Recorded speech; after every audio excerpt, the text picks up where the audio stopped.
Buenos dia, buenos dia, buenos dia. Happy Friday. I hope you make today the most productive day of the week. Hoy, viernes, a little bit different of a Friday porque esta noche, tonight, we've got the opening ceremonies for the 2016 Olympics down in Rio in Brazil. And so I wanted to talk a little bit about that because I think this is really interesting. You know, I'm always thinking, obviously, about the thinking part of stuff. And so I just wanted to shed a little bit of light on the Olympics. You know, I've been seeing a lot on Instagram and Facebook and just different athletes that I follow. They're taking pictures of themselves in the Olympic villages, you know, eating in a mess hall with all these different athletes, and they're going out and training in their different colors, you know, of their teams and countries' uniforms and stuff. And it's just a really, really neat, exciting time. And, you know, one of the things that we failed to realize is like right now in Rio, Brazil, like there's an accumulation of like the best athletes in the world. I mean, there's hundreds of them, thousands of them, and they are the best. You know, they've been selected by their countries and they're there.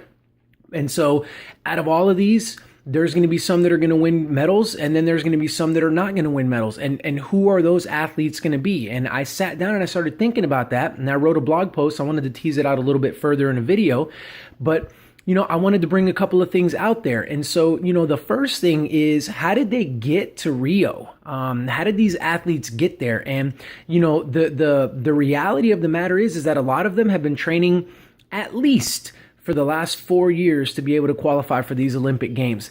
And that's crazy. I mean, that is such a long journey. That's a conservative number, I think. A lot of them would probably tell you they've been training for their entire life for this particular opportunity to go. And so the mindset there that it takes to even arrive, to even be considered to be chosen for an Olympic Games is unbelievable. And so you get into the mindset of these athletes and realize it's got to be really stable. As a matter of fact, for a lot of athletes, the journey, that's what disqualifies them. A lot of athletes are not willing to put in the years and years and hours of preparation that it takes to get to the Olympics. So that's the first thing, but I don't have time to talk about that in this video, and so I don't want to. I want to fast forward to now that they're in Rio, what's going to be happening during the next few weeks while they're competing. And so let's talk about that and what's going to make a difference between those athletes that are able to rise to the top and those athletes that, I'm not taking anything away from them, they're still some of the best in the world, but they're not going to enjoy the success of winning a medal. And so first, the chaos and the hoopla and just the excitement around this event, right? The Olympic Games. I mean, it draws so many people. It draws so much media attention. Right now, all of these athletes are under a microscope. They're having to do all this press time. There are always people taking pictures of them. And so these athletes have to be able to deal with that. They've got to be able to deal with that successfully.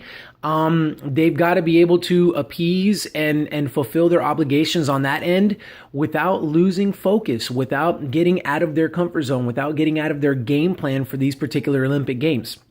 Tied into that, if you're not Brazilian, if you're not a Brazilian athlete, you're currently in another country and you're away from your family and you're away from your friends and you're in a village where you're kind of secluded and off from everything else, you know, for protection purposes and because your team, you know, wants you with the other members of the team. And so that's difficult.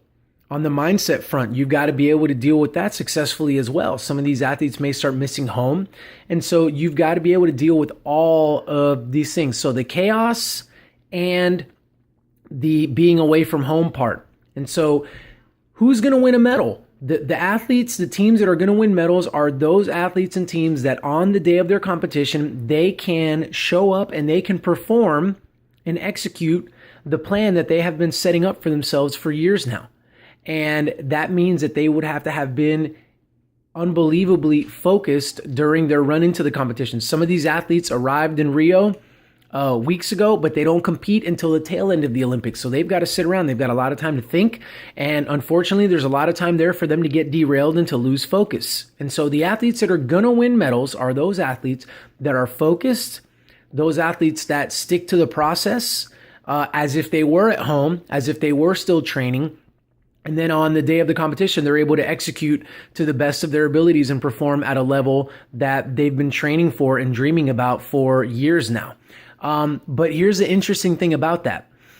All of these athletes are world class. The country has sent their best of the best. And so when you think about it, the differences here that are going to get a gold, silver, bronze, and not a medal are very, very small. It is integral. It is so important that these athletes stay focused, that these athletes stay confident, that these athletes don't get rattled and are able to deal with all of this stuff going around them in a positive way. And so I hope that you are excited. We start off with the opening ceremonies tonight. I hope y'all are excited to watch that. I'll be watching the Olympics. I hope you are too. And while you're watching, just pay particular attention to body language, emotions, any news stories that come out and stuff, and then start kind of feeling out for, who are those athletes that just seem to be kind of staying steadfast and focused, and then watch them when they compete. And I don't think you'll be surprised that those athletes would be the ones that are going to be most successful. All right, adios. Que tengan buen fin de semana. Y'all have a great weekend. Thank you for tuning into this Mayito Minute. Hasta luego.